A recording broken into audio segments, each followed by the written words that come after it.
Shaky hands, I rebuke you. It is the Anfield Wrap. Neil Atkinson, produced by Andy Heaton, with Fuad Hasan, with Rob Gutmann, and with Adam Smith. After Liverpool crashed to their first defeat in 26 games, West Ham United 3, Liverpool 2. Let's start in the most basic way, Adam. Getting beat's rubbish. I'd actually forgotten how rubbish getting beat was. I hated the process of getting beat. I would like it to not happen again for 25 games, and I really do. I want to. If I sound like a 6-year-old around this, I want to enjoy sounding like a 6-year-old. I really, really, really wanted to scream and scream and scream until I was sick. And there should be a vehicle to do that. It probably isn't this show, but there's a part of me that just wishes it was. Yeah, I mean, it can be this show, Neil. We're all friends here. No one's listening. Yes, getting beat is rubbish. And I think it's one of those things where you feel, where you lose, but you played well, you feel like you can walk away from that and kind of go, okay, well, look, there's better teams than you out there. Other teams are on the pitch. When you lose and you feel like you shouldn't have lost and things didn't go your way, it feels even more irritating, like it has an extra edge to it because you feel like they should have been better than they were. And I think that it was my wife's birthday last week, but we've been away. So last night we went out for dinner with her family, and she came in when it had just gone 2-1. And said, do you remember we're leaving and you've got to watch the end of this in the car? And I was like, absolutely do not remember that, no. And so that added a whole level of stress to things, right? Oh, I can imagine. But then at the same time, because we were going out for dinner with the family, I didn't get to be a spoilt child about it, really. So I had to kind of... I would have been a spoiled child anyway. Well, yeah. You're a better man than I. I put on my brave face and and I sort of was fine. And then, kind of, all right, fine. It all dissipated, didn't think about it, went to bed, and I have my alarm set up in such a way that it goes off so I hear the sports news on Radio 2. And it literally came on and it went, oh, Christ, I know what I'm going to be told about now. I'd sort of forgot because I'd been asleep. I'd forgotten all about it. And so my day's been ruined again, like 2 days ruined in a row by these pricks. And that's... There's the usual thing that happens after a result, or in general in Liverpool Superland. I don't know quite how to Liverpool's hinterland, Rob, where there's then lots of people either having a very emotional reaction and then people reacting to other people's emotional reaction and saying you're having a very emotional reaction there. I've got lots of sympathy with anyone who decides to go off the deep end off the back of that, because I was prepared to burn buildings down at the final whistle. And if people, and we should all be more mature and we should all accept that, not that it's just a game, but we should accept that sometimes if you play a game you will lose. It literally happens. But I genuinely, even now, I can feel this like physical thing within me being absolutely fucking livid with Liverpool Football Club after they've just gone 25 games unbeaten. Yeah, I don't begin to relate to people who can be sanguine at the final whistle going, one of them, eh? Bad day. I mean, in a way, a bad defeat enables you to go off at the deep end with a bit more safety, because whatever happens, there are going to be a lot more people around you who also want to go off. At the final whistle, would you have sold the goalkeeper? Yes. I know, you and I had this conversation. Before the game, I was a couple of wines ago. I think Alisson, pound for pound, is the handsomest man in world football. I was proudly proclaiming. By the end, he could fuck off out of my life. And the manager with him. What was he thinking? And there's many, Jurgen's been sacked a few times in the last year by me. But it gives him his edge. It keeps him on the go. Jurgen messages me from time to time saying, Rob, I don't hold it against you. But it was hard. Drawn with Brighton last week, I'm not going to say it hurt more, but it's frustrating that you can't lose it at a draw as much. Because a draw, you go, well, hard lines. And in a way, the Brighton, if we're doing perspective, we've got to move on to perspective at some point in a minute. We will move on to perspective. I promise to the listeners as well. I'll start that process, and I'm the most irrational person in defeat of anyone I know. The result home to Brighton was worse. Those were 2 points dropped. Albeit people might feel we played better. A draw, we could have played really quite well and drawn with a good West Ham team yesterday. And the other bit of perspective I have is, pub I run, watched it in there last night, was in there this morning, cool light of day. Cleaners were just setting up. They'd left the telly on, and Sky was on showing a rerun of the game. And I'm like, fuck off. Just don't want to. But actually, I quietly caught the last 10 minutes where we have a bit of pressure and a half chance and a really good chance. Like, you know what, on another day we might not be cry-arsing so much. But it is what it is, and it's just fucking horrible. the strange thing about the game, I've had a couple of people external to being Liverpool supporters through other bits this morning message me going, really good game. Sorry about the result, really good game. And I actually didn't really see it that way, but maybe it's because you're in a chimps out, maybe because you're in the moment. In a really strange way, I, Fuad, don't genuinely sort of feel... There's a lot of praise for West Ham knocking around, and I was praising West Ham before the performance, so I don't think it's me being moody or anything. I actually don't think West Ham play all that well, but I sort of feel like Liverpool deserve and get nothing because of what Liverpool do wrong. And that's where, if your side or a side deserves and gets nothing, then by default the other side gets 3 points. It's how the whole thing works. I felt West Ham were worthy of a point. I felt Liverpool were worthy of 0 points. Yeah, definitely. It comes back to that whole thing of that game was very much in Liverpool's control. Yes, refereeing decisions, maybe didn't go our way and everything like that. But at the end of the day, Liverpool didn't do what Liverpool have been doing and should be doing in games like that. West Ham set up pretty much, almost the same as they did last year when we went over there. Same sort of tactics in terms of how they set up defensively and counter-attacking play. But yesterday was just a bit...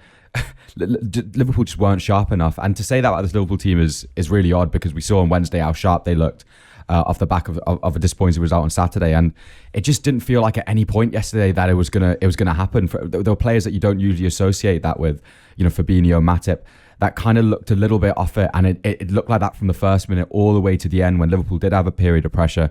You just didn't feel Liverpool were gonna get out of that rut. And the painful thing for me is just not having that belief. We've had belief in this Liverpool team to turn around, score lines like that for the last 2-3 years plus. But yesterday in Brighton in the ground, it just didn't feel like anyone believed the third goal was gonna come, which is really strange. I can't quite work out why that is. Do you think after the Brighton game, one of the things I took from it was this is a team that earlier this season lost 6 consecutive home games.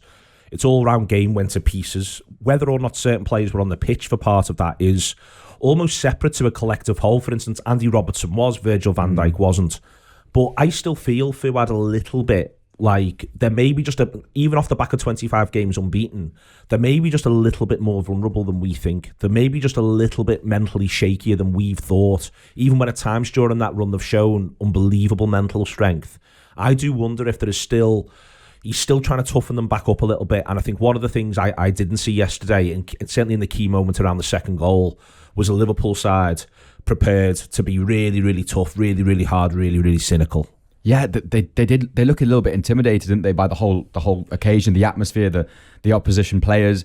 Everything seemed to be a little bit too much for them, and it's hard to put what to point that to. Yes, the losing streak last year is definitely a factor, but I just sort of wonder what the manager has to do now to get that back, because we saw with the first goal, 2-3 years ago, what a Liverpool defender gets in the way of Antonio, and he keeps him away from the goalkeeper.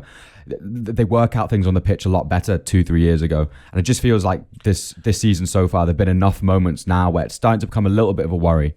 One of my things, if you want to do the comparison from 2 years ago, Adam, from the game, was we get out of the first half all right. The manager's got issues with the referee and with his decisions in the first half, and he mentions them post-match.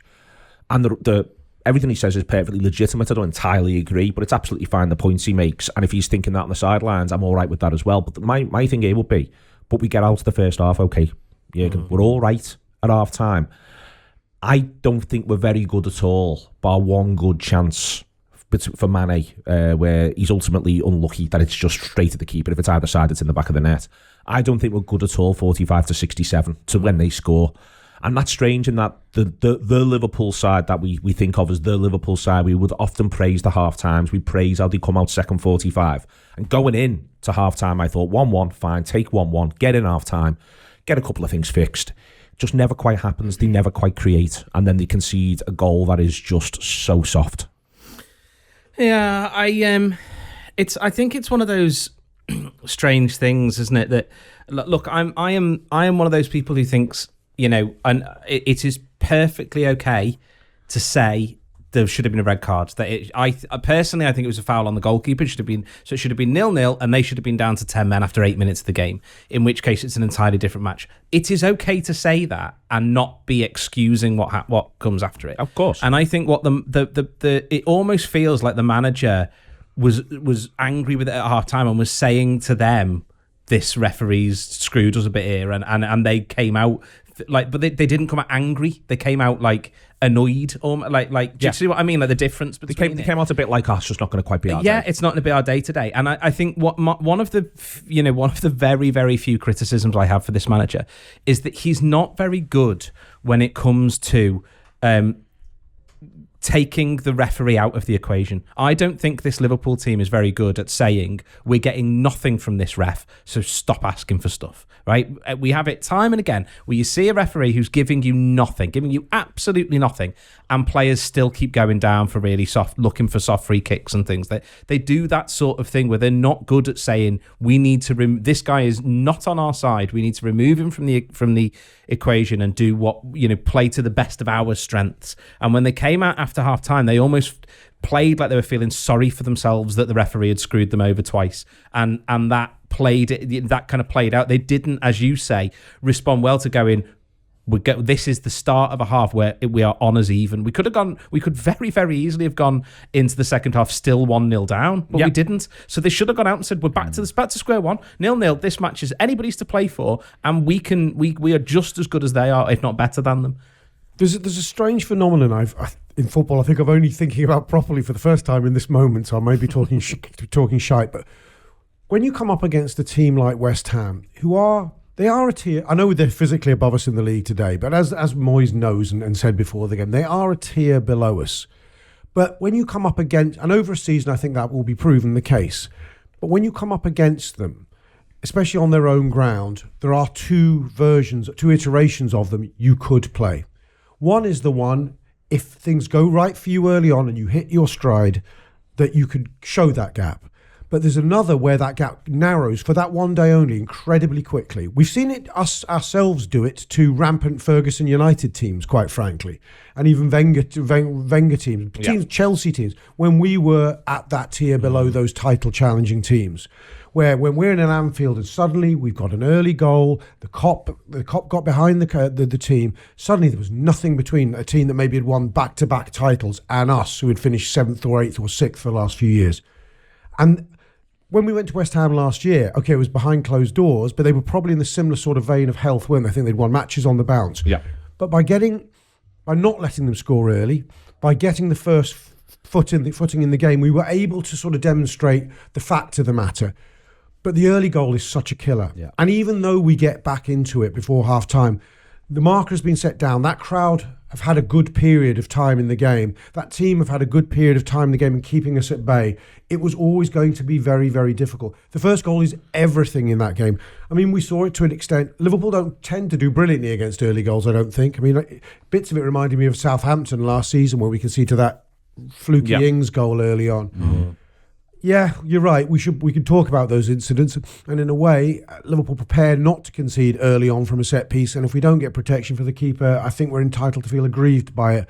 But you do have to work on what happens when things go badly for you, and maybe that showed that we hadn't enough. For me, that I want to come back round to the set pieces in a second. Fuad. For me, it's the goal that makes it 2-1 that I think. And the fact that it's followed up very, very quickly with another soft set piece goal. But it's the goal that makes it 2-1 that is just a hammer blow. And the lack of cynicism in it is staggering from a Liverpool point of view. He's running with the ball for absolutely ages.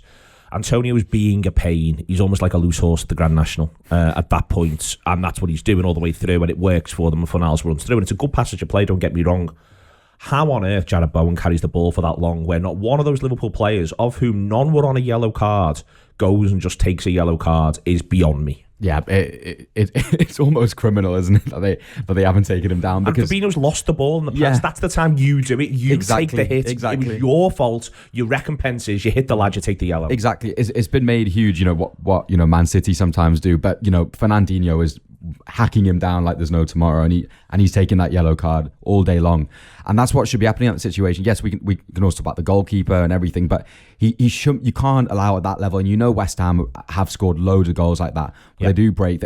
I remember last season there were so many goals. I think Leicester, they tear them apart in the same sort of way. A lot of Lingard making that sort of run. Exactly, and. It just simply shouldn't be allowed to happen, because there are points of the game where we haven't seen this Liverpool side really ever take tactical fouls as much as other sides have, and it's something that everyone's kind of been calling for a little bit, and we kind of wonder why we don't do it more. one like yesterday, there's no excuse not to do it, because the situation is clearly really dangerous. And also, it's just a bit weird if you're Fabinho. Like, I imagine myself playing football. If I make a mistake like that, my first instinct just, shit, I'm going to take him out. And he doesn't have that instinct, which is just a little bit strange to me. Can I just defend them here for a sec? Because broadly, I'm on that side of I'd like us to see us be more cynical. But I do wonder if they've had a chat about this. VAR, its increasing influence over the last 24 months. I wonder what a factor that plays, because yes, it's dangerous at that point, but if you commit a foul, yes, in the hurly-burly of it, the refs are used to giving yellows there, but when something can be re-looked at, the chances of getting a red are more heightened in the current climate, just because if it's that cynical, they can find a way. Like the Atletico one. Yeah, they can find a way to give you a red, and then you go, was it really worth a fucking red when he was 20 yards, 15 yards inside your own half? That seems mad. That's just a counterpoint that occurred to me. I think it is a fair counterpoint, but you've got to play the game in the situation, I think, Rob. And I think there's a way also with the Atletico one. The lad's got absolutely no chance of getting the ball and volleys him.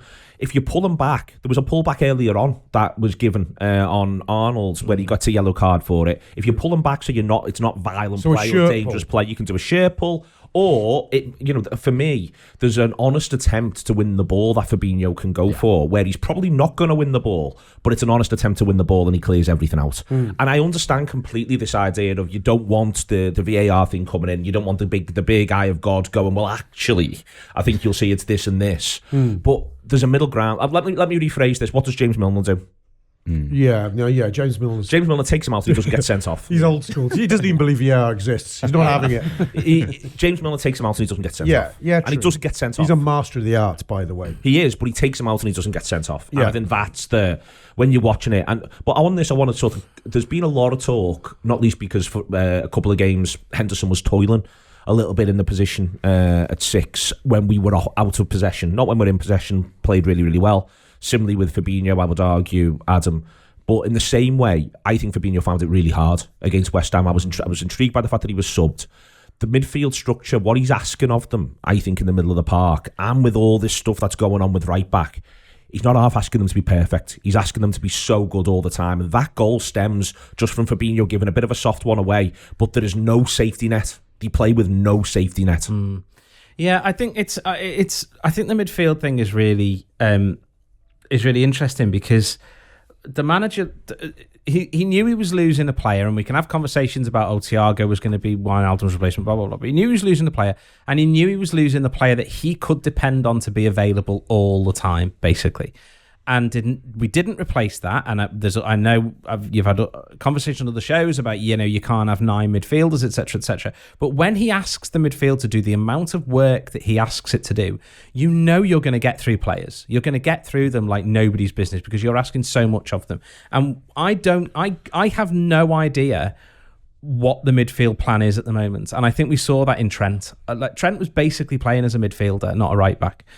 So what was the thought process behind that? What's going on with Jordan was meant to get outside him, I think, but got dragged in. Yeah, but kept getting dragged in. Well, you can say he was meant to, that we didn't. Yeah, so the plan wasn't working. But we did it in the I think he was doing it in the Atletico match as well. So it's not a new thing. It wasn't just for West Ham.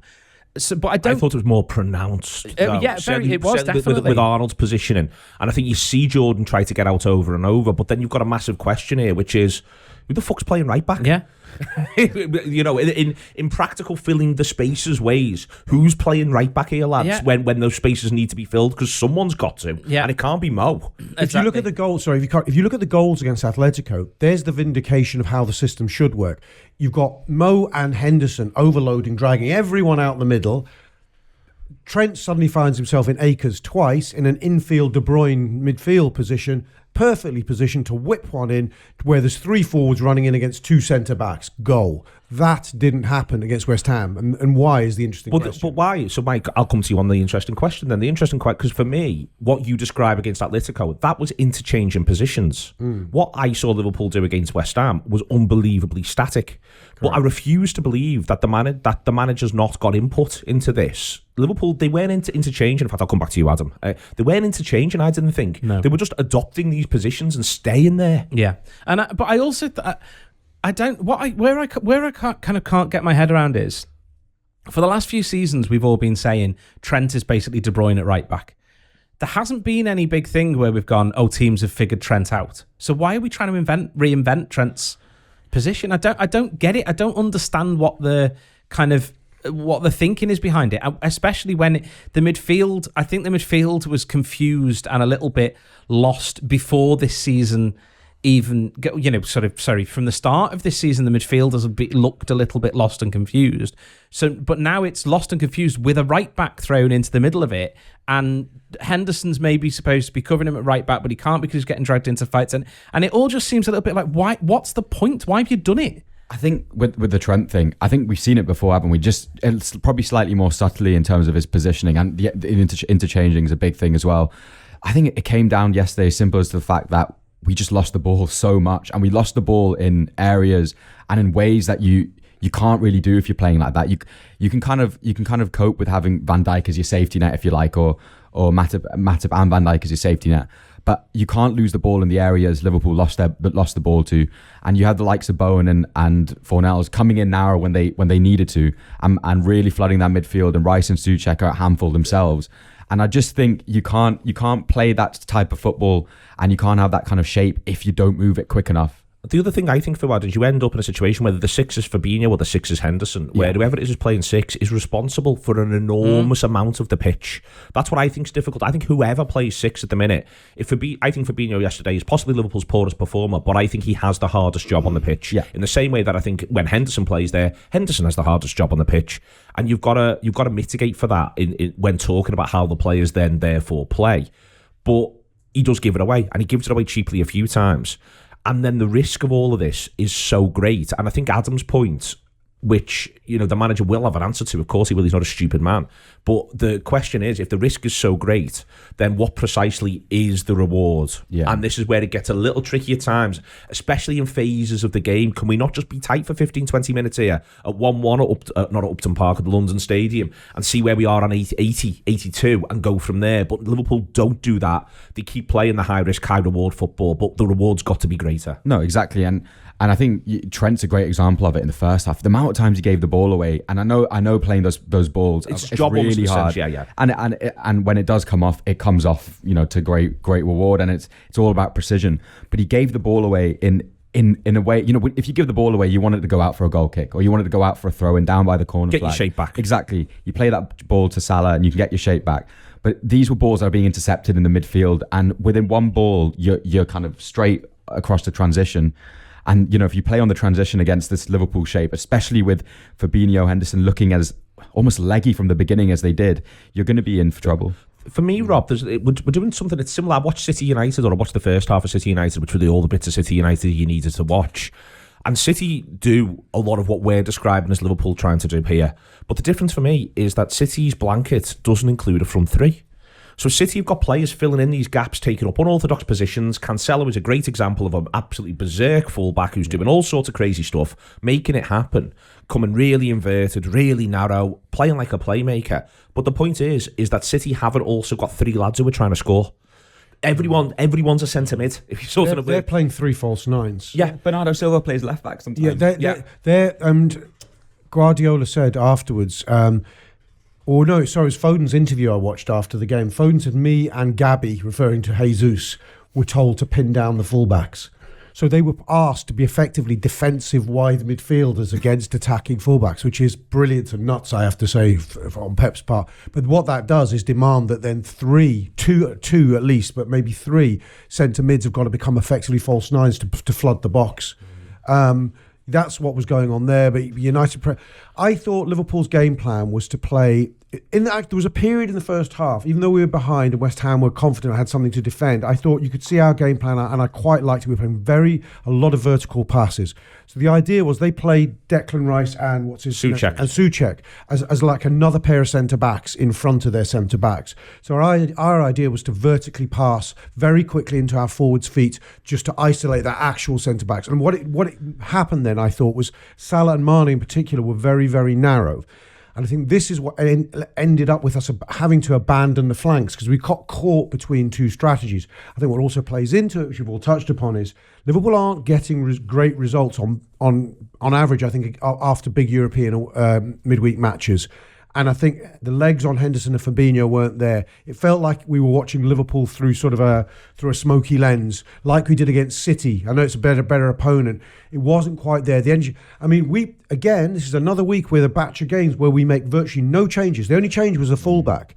I do wonder if, you can talk about injuries. I do wonder if Jurgen's got to start looking at using the squad more in these three-game batches. One of the other player who was not there, I think, Adam, and I do think it's one of the best absentee advertisements I've seen in a while, is having gone through all of this, my God, we didn't half miss Firmino. Yeah. In terms of where he's able to add, become the extra man. Again, this idea of playing more than one position at once, because he is the one who can come back and play as an extra midfielder. He can come and do all these little bits. He will do that additional sort of work and simultaneously show the quality. And in hindsight, watching that game, I don't think Jota's anywhere near as involved as Firmino would have been, or as we would like. I think the loss of Firmino there is really, really interesting. That if you are trying to do all of this and you're doing this high wire act, if you do need to be almost perfect against an opponent as good as West Ham, who are the 4th or 5th best team in the country on their ground on a Sunday, crowd up, if you're going to do all of that, you've got to be that perfect. It may well be that if you haven't got Roberto Firmino at the minute, it just might not be working, and it might be that you've got to maybe think a little differently. In hindsight, because it's easy for us to say this as gobshites on a Monday morning when the manager has to test his theories on a Sunday at 4:30. Yeah, I think the thing I've found strange is how the manager has almost used Jota and Firmino interchangeably, like as if they're the two where he's going, well, if I don't play Firmino, I'll play Jota, as if they're like for like swaps, when they're 100% not. Like Jota's obviously made a brilliant impact since he signed. He's doing loads of good stuff. He's scoring goals. He scored more headers with us than I think he has in his career before he arrived. There's lots to like about Jota, but he is not Roberto Firmino. Now, there aren't many players that are, but I would almost rather he said, okay, I'm going to ask Minamino to do the Firmino role, because he's got that. I can buzz around. He can press. He can play that kind of into the bit between midfield and attack almost. He can do that. Jota can't. It's not in Jota's game, and that's fine. It's not a criticism of Jota, but when you play in a way where, as you say, you're missing Firmino, don't ask somebody else to do a Firmino but be crap at it. Like, it doesn't, do you know what I mean? Like, it just doesn't make, I don't know, it's weird that he seems to have decided it's either Firmino or Jota in that role when another player could do that role better, I think. I 100% agree with that. I wondered whether Minamino's time might have come and whether he might have sprung a surprise there. I was actually calling for Minamino to be the sub for Chamberlain actually at that point, because I thought Chamberlain, without wanting to criticise him, was a sort of between stools player for us, really. Neither a true attacking threat nor able to give us... I thought he was all right. I thought he was all right. In what he had to do, what he was charged with doing, he was all right. I just wondered if he wasn't quite the right fit in that circumstance. But we were restricted by options. Again, it's easy with hindsight. Sorry, Adam. No, it's okay. Because I've seen quite a few people say I thought Chamberlain was all right, and I guess in whatever way he was.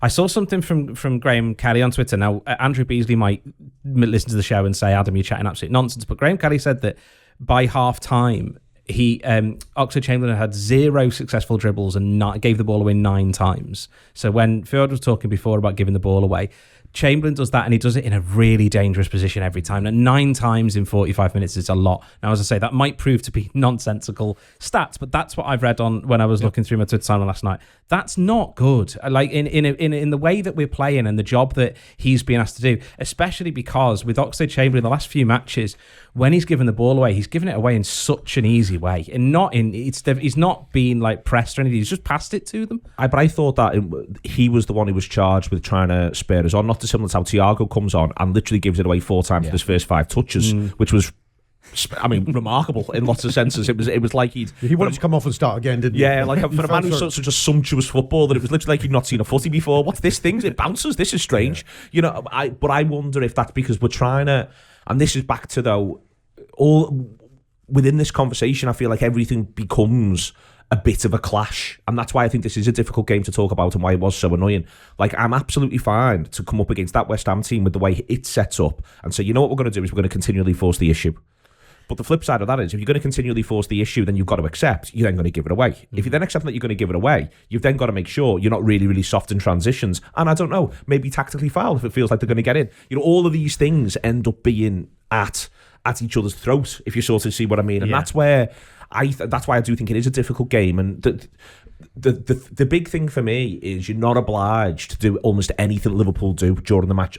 So much of what we're talking about are Liverpool's choices, and this is why I am a bit frustrated. Not frustrated because I don't care really, but around West Ham praise, in that I think West Ham do pose you a set of questions, but how you go about answering them is down to you. And we chose this way, and that, for me, was just, in hindsight, and again, it's easy to do all this in hindsight, but in hindsight, it felt like, well, we didn't have to choose that way, and it might be the best way, but maybe today we don't do the best way. Maybe we just match them up and go 4-2-3-1, or we do this or that. Do you know what I mean? Yeah.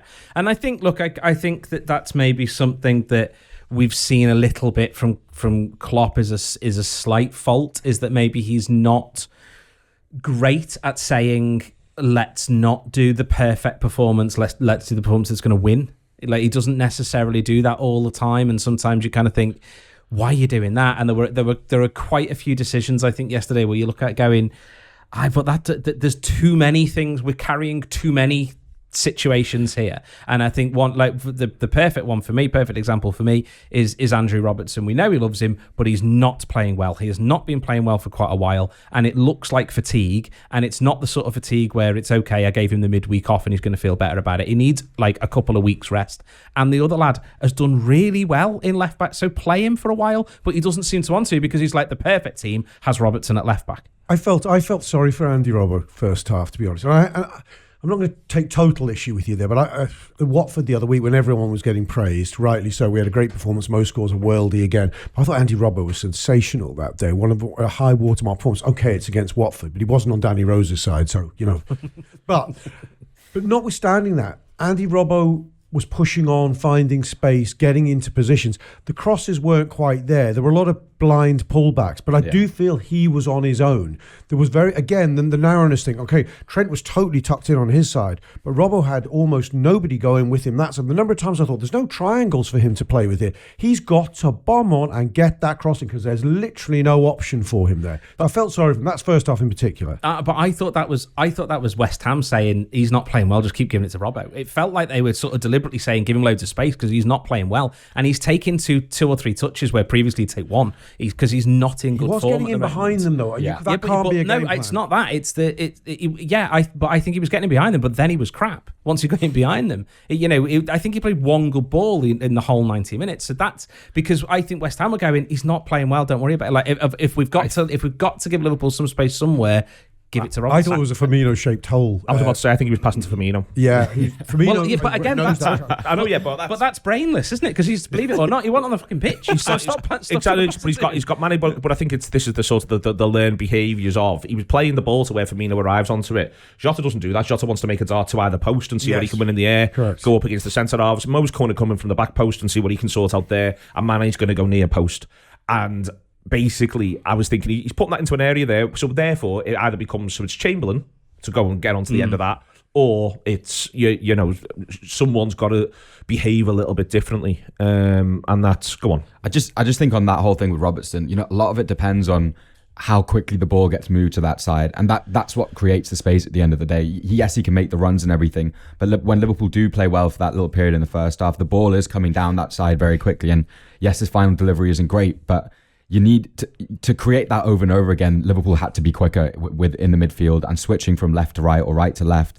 And I know there's not that much space, but we've seen Liverpool do that before. We've seen Liverpool do that well when they're at their best. But isn't that ball a ball that's often played from the right when he's on the right by Arnold to Robertson, and then if you have Arnold in the middle of the pitch, then he's going to take the ball on the journey on the way through, and then he's going to go, well, you've literally added an extra pass to this journey. Definitely, exactly, and that's why when they are playing through the middle, that's when and trying to penetrate the lines, passing through the lines, that is when you miss Firmino, don't you? Because he is the one that naturally can move into those positions much more so than Jota, and picking up the ball and then moving it out wide. And I just thought if that was the way to go, then maybe we should have seen a slight different thing in the shape with Jota maybe being out wide, maybe Salah down the middle, or something a little bit different, just to ask those centre backs more questions. Because I was convinced we were going to get a penalty at some point, just because of how quick the couple of times Salah got the ball in their box, in and around their box, and he moved it really quickly, a few little touches. You think if you do that enough, these will give away something, because he's just too quick in those situations. That frustrated the hell out of me, though, when Salah got in those positions, because you go, he's literally got 4 players about him. He was being Maradona. He'd get past 3, but the 4th. But there was nothing just to his left, or most importantly, just to his right. There was no little tuck he could have done. It was as though the rest of us are just backing on, going, "Whoa, this is the Mo show." Stand around like someone doing a fucking spinning on their head, doing breakdancing while everyone's around clapping. I thought, come on, Mo is good, but Jesus Christ, it seemed crazy. But also make a dummy run, because it'll distract them. Yeah. Exactly. One in the second half where the fullback is so scared. He's turned round, he's running away, and I think Salah's just dribbling, but the ball goes through his legs like 2 or 3 times, and there's no movement to create that bit of space for him, so he can get the shot away. I want to talk about Divock in the context of that, but I want to go to the set pieces first and foremost. Adam, it feels like it's maybe happening too often now with very specific plans that are coming up against us, with an awareness that we're maybe a bit soft here or a bit soft there. We can be got at in this way or got at in that way. And there's a flip side to this, which is they get away with the first one and it creates the goal, and that puts doubt everywhere, but it puts certainty in them. But over the course of the match, in the end, from the set pieces, I did not feel like we were being set up like a fast bowler across and over, where he's going at the stumps this time, going at the stumps this time, going at the stumps this time, and just outside the stumps. Where the Zuma one actually comes from, for me, is Liverpool being so obsessed with what's going to happen at the near post. Yeah. Everybody completely forgets what's happening at the back post. Yeah. And I think actually, very briefly going back to the conversation before about why didn't they just take Jarrod Bowen down, it felt a little bit like they'd had a conversation before the match saying these are really good at set pieces, don't give any daft set pieces away. And so there was a refusal to tackle him because they were thinking, we don't want to give away a daft set piece. But then they continually gave away stupid corners and things like daft set pieces that didn't lead to goals but were daft set pieces. And I was really, I mean, if I had any hair left, I'd have been tearing it out at the fact that they just don't. They just time and again, Liverpool were making stupid decisions against a team that desperately want to do set pieces for precisely the reason you're saying, is because they're going, look, if we get 8 set pieces, we can do 6 of them like this, and the 7th one we get the goal. It was softening us up, I think. And the formula was really crude but effective. The formula was pin down the goalkeeper, because the centre halves will defend just beyond the 6-yard box, pin down the goalkeeper, and literally float it in. I mean, if they don't pin down the goalkeeper, he catches it every time, but they do pin him down. And Klopp's right; the first goal shouldn't count. Every kind of slow motion, it doesn't look like a great offence, and he's jumping blind, but he knows what he's doing. He's jumping backwards. He also, the 2 of them go for him. The goalkeeper's arm literally moves because of what they're doing. Now, if that was a forward running and it was the foot that moved and he tripped, people would say it's a penalty because he's clipped his foot. You can see in the slow motion that the goalkeeper's arm literally moves. The one that he will be punching the ball away with literally moves. It shouldn't count, but it does count. The referee lets him get away with it, so they go, we'll just keep getting away with this. We'll just do it time and time again. And I'll be honest, by the end of everything, I was so angry with fucking everyone in that team. Why hasn't one person, Virgil van Dijk should have gone, I'm going to go and deal with Antonio. Yes. The goalkeeper should have said, can somebody come and deal with Antonio? Yes. The captain should have said, I'm going to go over and deal with Antonio. But instead, you've got the goalkeeper obsessed with Antonio and nobody helping him in any way whatsoever. And then, oh, there they are, the fellas at the back post, because that's what they've been planning for ages. Yeah, It was so frustrating because it was clear. That's what I was frustrated with. It felt like it was really clear that that's what was good, and that's what you need to do. Get somebody in there, anyone. And I hate the goalkeeper didn't ask for it. I hate the captain didn't do something about it. I hate their defensive leader didn't do anything. They all pissed me off. I know we got these 6'4", 6'5" guys, right? We've been saying for years, Liverpool aren't soft at set pieces because we have those fellas. You've got to do a touch more homework. Now, I agree with you. It felt like the homework is don't give away the set pieces, but on the set pieces, have we really watched what they were doing? Because I tell you what, if I'd known beforehand how West Ham do their set pieces, I hadn't watched them close enough. I'd go, thank God we got Virgil van Dijk and Joel Matip. I think they've set that up specifically for us. Andy's just held a piece of paper up saying Burnley do it for years. That's the way Burnley try to get stuff out of us when they play against us, and it doesn't matter who the goalkeeper is. I think what Liverpool think is, rightly or wrongly, you don't want to get sucked back there because then they'll move it into the other place and the lads got further to go and attack it. We don't want to interrupt the thing. The goalkeeper will be strong enough. And that's why the manager is particularly annoyed, because I think in his mind, the 6-yard box is the goalkeeper's, and if you interfere with them in any way, shape or form, it should be given. But I think that's almost a building block around which how we defend the set pieces. Yes. The point is that if that building block is kicked away, then maybe something's got to be a little bit different. But that's what Liverpool have done so many times before. Adam mentioned before about, Klopp not being good at in terms of telling them not to worry too much about performance, just grinding out the results. And I think a lot of that has come from, in the past, the players on the pitch rather than the manager. The players have figured things out, and the players have decided. It helps obviously when you go 1-0 up or you go 2-0 up. They have decided at that point, okay, we are going to play like this and we are going to do these things. And it's the same thing yesterday. Whether you do your homework or not about what West Ham do for set pieces, and I'm sure they do it extensively, that should have been figured out straight after the first time it happened. Yeah. And the fact that it happened and it resulted in a goal is even more baffling, because they clearly saw the consequence of it. The flip side of that is that it might be that the players had begun to figure out, do it a little bit differently, all went to the front post and they just went to the back post. Yeah, they do that. Trent was on his own. No, they do that. Well, they hit the bar, don't they? Push. They hit the bar. They hit the bar. They do this. They try the same goal again. This is what I mean by the cricket metaphor. They set you up. You think this is what's going to happen, and then they do not quite the opposite, but they do the thing that this time you've gone a little bit differently. But they don't even do that for the Zuma goal. There's still no one blocking Antonio or whoever it is standing in front of the keeper. So it's not even like they're now got onto that. Space, That Zuma goal's annoying as well, because you just see Trent and Mane, who probably aren't the best two to have in the back post, and you only have a certain amount of 6'3" players, so someone's got to stand somewhere. They just don't even see him make that run. Trent has no idea where he is, and he just sort of floats in there from the middle of the goal, and it's just a really poor one to concede.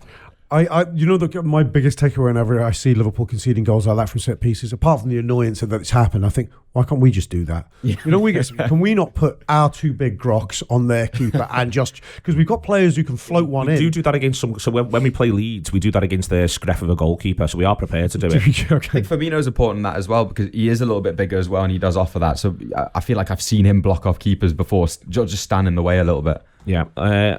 Last little thing before we sum up. Go in and try. Divok's cameo. It's an excellent goal. For me, he's very involved and causes problems.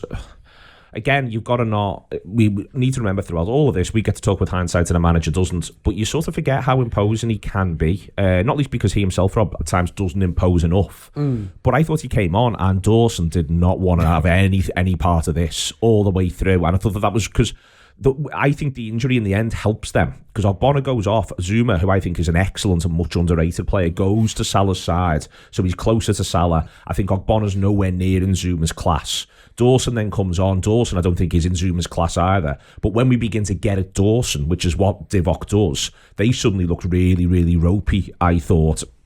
But yeah. I'm not. This is not an argument to say, and therefore Divock should have started. Because I understand if he'd have picked Divock and then we'd have got beat, everybody would be livid. So you've got to bear that in mind. But what I mean is more, you forget what Origi can do to opposing defenders at times, and he does it in his little cameo. Well, he's unlike our front 3/4, isn't he? Because none of them are forwards strikers by trade, and he's a striker and he's a poacher, and he will get a shot away that little bit earlier than them. He's got those kind of instincts, and when it is so tight and compressed, it's quite handy to have one of them. City benefited from having Aguero for all his qualities. He was also an expert poacher. So's Jesus, they do. People talk about City not having a striker. Yes, they fucking will do, even if they pin him on a left back. But a lot of the time, he's in front of the post. We a lot of the time don't have an actual striker. Salah is not a striker. Mane is not a striker. They have those attributes and qualities. They can do things that conventional centre forwards can't do. Divock has a unique set of skills. I feel like it's something I'm gonna. What film am I quoting? The Liam Neeson one or whatever it is. Yep. But he does, and you do occasionally see it cameoed, and he's a useful lad to have around the scene. Deep sigh, Adam. Well, it's because I feel like I don't know. I feel like a terrible person when it comes to Divock Origi, because I just sold him about 3 seasons ago. And this is a wild, sweeping statement that I'm happy for people to tell me I'm chatting absolute broken biscuits about. But it felt like we haven't seen the Divock Origi that we saw last night basically since 15-16. He just hasn't done it. So it's no wonder that the manager hasn't had any faith in him to do it, and certainly wouldn't have thought, I'll start him because that's the sort of performance we're going to get from him. Because he hasn't done it. Yeah, okay. I mean, not amazing though. I think he's just. There's been so many times from Origi where he's got away with it because he scored a goal that has basically been iconic. Jota the Slotter gets away with it as well. Well, yeah, I think that's fair actually. But actually.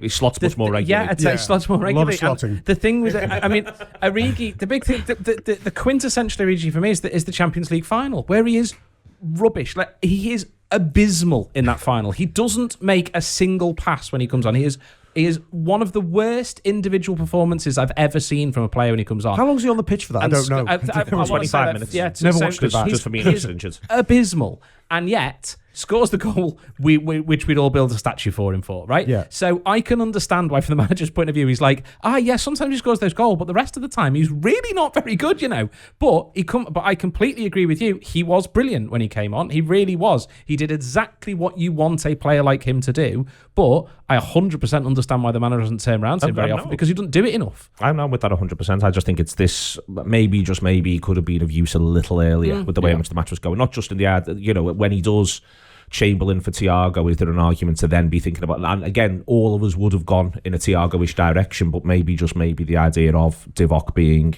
introduced around that stage, whether for Jota or not, might have.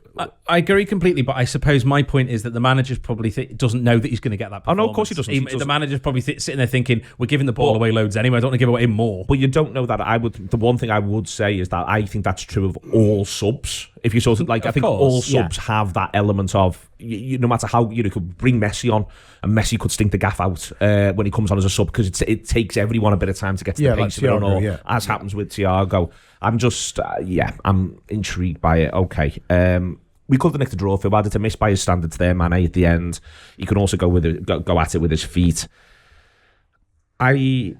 As I said before, I think they play. I think that the draw would have been the correct result for them. It might not have been for us, certainly if you're going to keep conceding 3 goals. So I struggle to give them a ton of credit, but that might be being Liverpool obsessed. Where it leaves the season, and this is the other strange thing about the game, is that on 55, and I'm, to be really honest, I took a point. Yeah. And the reason why I took a point was because at the start of the weekend, I thought Chelsea will win. We'll need to win against West Ham. As it was, Chelsea didn't win, they drew. And on 55, when it was all a bit sticky, it was all a bit horrible, I was thinking, lads, just get out of here with the points. And then whereas we were against Chelsea, it's going to feel like 3 dropped because of the nature of the Chelsea result against Burnley. In a strange way, that would be worse if Chelsea had won against Burnley and then we'd lost, because the gap would have grown, if you sort of know what I mean. But the irony is that you feel as though there was an opportunity for Liverpool to have put some real scoreboard pressure on Chelsea. They've not done it, and now it feels like Liverpool are going to be the team with scoreboard pressure on them. Exactly, and it all adds to, we've all talked about loads about, Liverpool will have to go on a run at some point, and whoever goes on the best run wins the league, essentially, the way it's looking. But these little results just make that run even more important, in terms of more games have to go in that run, more wins have to come in that run. If you concede 8 to Brentford, West Ham and Brighton, you're asking a lot of your own run. Exactly, you're asking too much, probably, in a lot of senses, because at the end of the day, Liverpool are going to face more challenges like this. There are a lot of good teams in this league, and there are a lot of teams that are going to see what Liverpool have struggled with this season, and are going to follow suit in similar ways. The early goals are a thing that you probably might see a lot of teams kind of pick on now, I think. Commit early to exactly. And if they can get Liverpool a little bit shaky and a little bit rattled, then there's going to be a problem. I just hope this international break comes in a way where, obviously we're all going to be distracted by it, because it's the 2 weeks and it's the last result we have, and the media and everyone has to talk about. But I just hope there can be a little bit of I know it's always been said, like a little bit of a reset, just so that they can go away, they can come back and almost forget this last week in a lot of ways. I think it's time for cool heads, he said, having been, suicidal at 94 yesterday. But it is time for cool heads, and I know that's always true. I don't think we're going to... I know when we reconvene prior to Arsenal in a fortnight, we're all going to go, this is fucking must win. We're all going to go, it's fucking must win. And the week after, whoever we play in... Southampton. Okay. It's going to be must win for the next 2 or 3 weeks because of this. And for home games. And there is that scoreboard pressure. But nobody's running at a great points-getting rate. And nobody looks like they're about to click into a 15-match winning run. So I think if you can be cool and find your space to start that run, you may find it. City did it really well last year, didn't they? They're nowhere, but everyone's dropping. Liverpool have edged to the top, but without being entirely convincing by Christmas last year.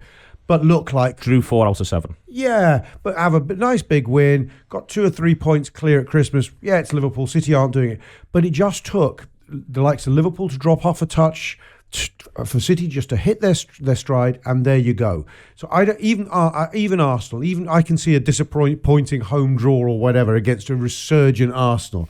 I even think then we don't need to lose our shit. I think we need to remember this is a really good Liverpool team. Me and you were talking prior to kickoff because Moyes had said, throwing some sugar at us, this is the form team in Europe, he'd said. Now we're shit and off the pace in the league.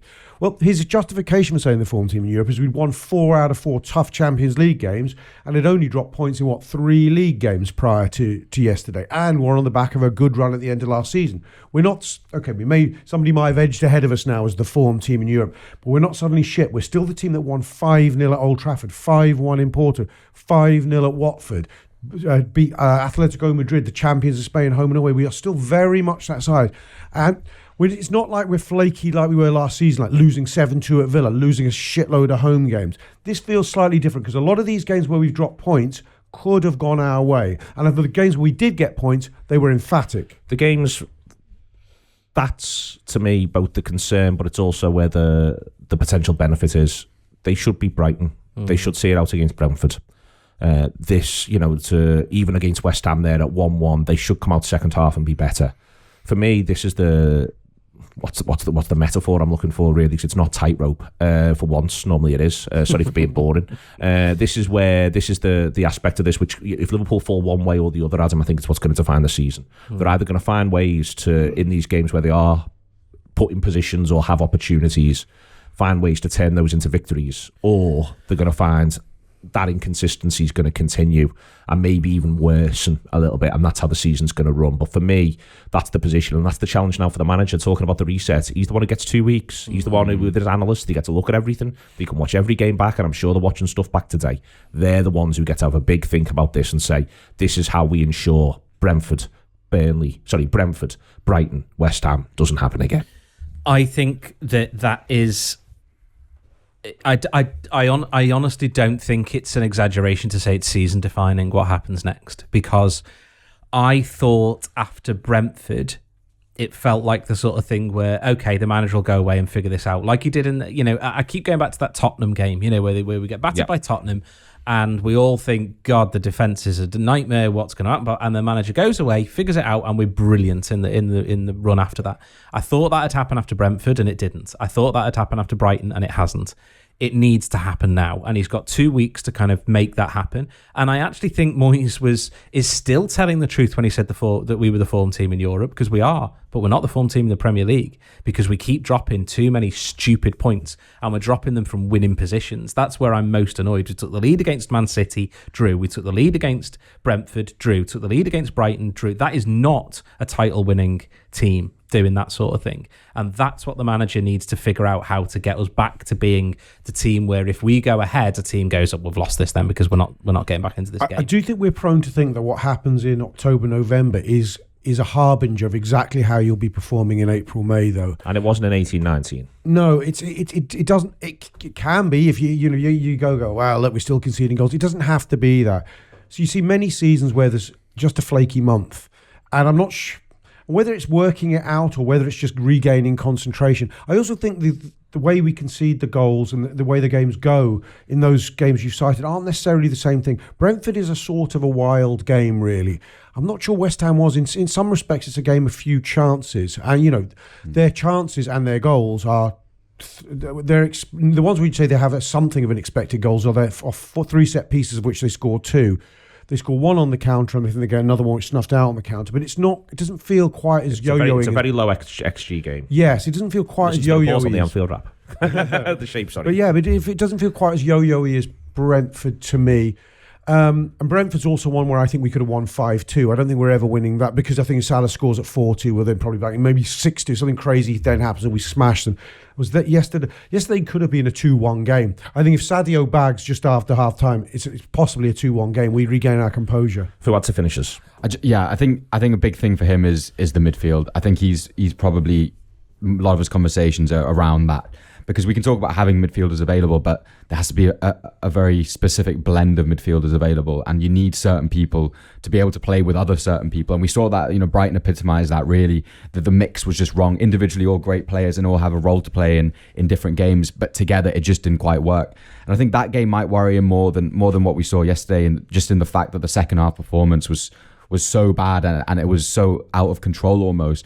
You can take losing games, where the other team, or drawing games where the other team have 2 moments and they just take them. That happens in football. That's happened a lot to this Liverpool side.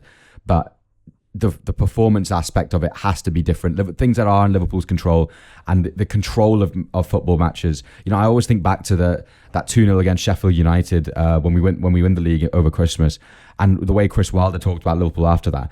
You just couldn't, we weren't great, that we weren't brilliant, but you just couldn't get near us, and we just had such a level of control about everything we did, and that came from everyone on the pitch. That didn't really come from the manager necessarily. That was the players on the pitch, the leaders on the pitch, making sure that kind of stayed. And I just feel like that sort of disappeared a little bit, and I'm not sure how that gets solved. I think that might be a bit more of a man management thing maybe, or it might just be the players themselves needing a bit of time away, playing with different players, and then coming back to it. Fuad Hasan there, articulating that we're missing James Milner and Roberto Firmino. Thank you very much indeed to Fuad, to Rob, to Adam, Andy for producing. It's been your Anfield Wrap this week. You want more, theanfieldwrap.com/subscribe or download the app. See you later.